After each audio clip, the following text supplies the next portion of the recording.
Hey everybody, I'm Morgan Fezza from the Ghoulfriend Hour. We are here at the absolutely beautiful Linville Manor. I wanted to record some of my downloads and channels that I had gotten from one, a dream that I had the night before our travels here, and then some of the download that I had gotten in the car and kind of had shared with Kate and Kelsey, because we are going to have a really cool opportunity to see if we can validate some of the things that I'm picking up on through our initial walkthrough with the owner tomorrow morning. So fingers crossed that I get some really cool stuff. But my initial, I had a dream last night, and the best way that I can describe it was it was kind of like I was being like, they knew that I was coming, and it was like I was going to be welcome and hosted at a party. And like it's like we were going to come in, a party is going to kind of be going on around us. And I compared it to Stranger Things because I said it's almost like even though we can't see it, we're in the party and it's happening around us, but it's like the upside down. So I thought that was really cool. It felt like a really warm maternal spirit that was kind of coming through and was going to be hosting us. And I just felt like I really connected with her. The other thing that I had picked up on that I'm really hoping we can validate is so earlier on our way to Linville Manor, I had a little bit of a download. And one of the things that I had kind of picked up on was that there was an event that took place here at the manor. It seemed like it was more on the sad side because it was the reason that there was like, it seems like the heart of the house is like parties, and there's a lot of warmth, and there's a lot of like joy in hosting is kind of the download that I'm getting and the vibe that I'm getting. And I had picked up that there was a lot of sorrow and kind of almost like reminiscing and nostalgia because they had to come to an end. One of the things that I had picked up on was that like this was not like a choice, like, hey, like we're ending this, but it ended due to an event that took place. And I keep seeing like a poison or like an arsenic bottle that's kind of like turned over. And I haven't quite figured out what the poison arsenic is. I feel this definitely contributed to like what had happened, and could be the reason that this was like the end, like they had put a kind of a kibosh to the parties. But whatever this was, oh, we're getting some um that this is basically what caused the downfall of the parties that took place here.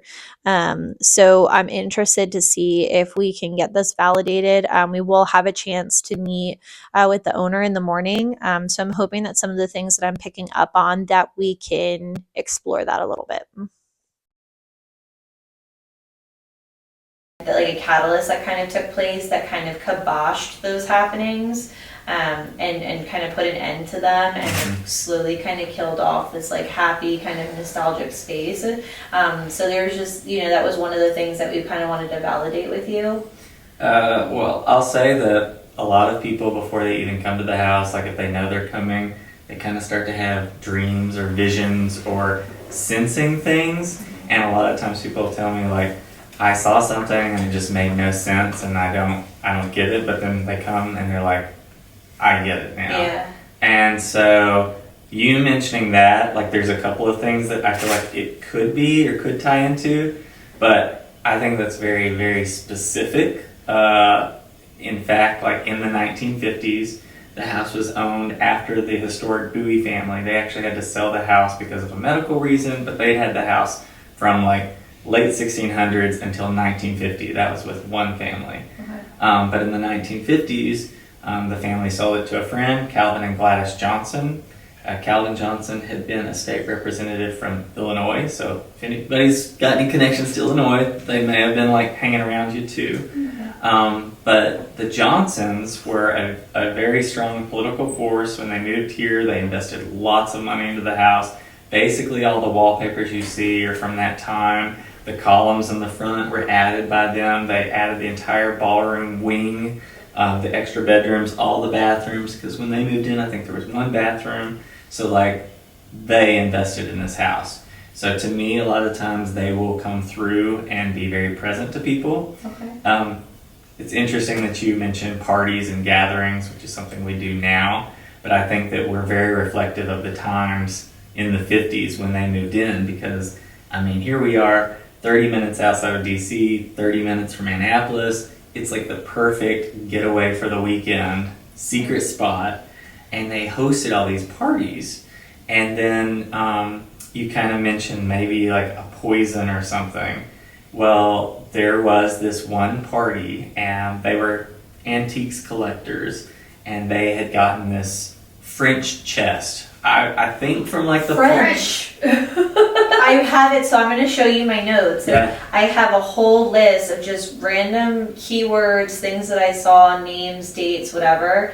And I kept saying them, I don't know what this is about. I don't know if it's in reference to like a food or like a piece of furniture. I said, but I keep hearing the word French. And I was like, Frenchmen, and I was like, I don't know if they hosted Frenchmen. Yeah. Like had people from Or Europe they French, here. like we did, like they French like background lineage. Like we couldn't figure it out. And so we were like trying to figure it out. So it's so funny that you say that. Well, so too, like I kind of feel like I have this connection because when I started gathering antiques and things, a lot of times the things that I would feel like it just felt within me like that's right with the house.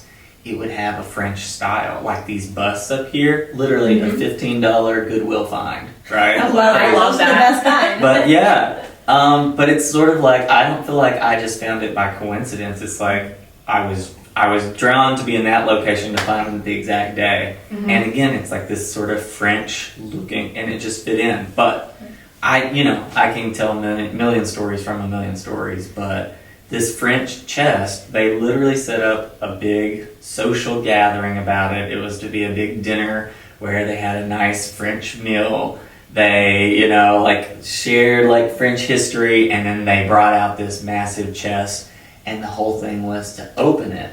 And I have heard the story from the Bowie relatives that can confirm, like one of them came to this party.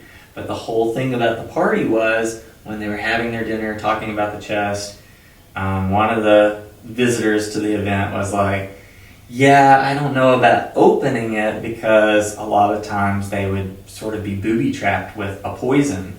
So that like, somebody broke into your house, tried to steal your most valued prized possessions, and then when they'd open it up, a little like latch would like prick you, and then you would be dead before you left the house. So they'd be like, yeah, John's a robber and he's dead. So, so they actually did not go through with it, but it upset the host of the party. She was kind of irate, like this was going to be the big thing, like, it really put a kibosh on the whole thing. And so the night ended in a way that it was not expected. But it's just like really unique that you saw, and this is like a highlight. Like I don't know a lot of these like big stories about the house, but that's one that I was told and was like, that's really fascinating. And I don't talk about that to a lot of groups, so it's not like you would like see that anywhere. Like it triggered something like for him to then give that story. Yeah. That's really cool. Yeah. That's really cool.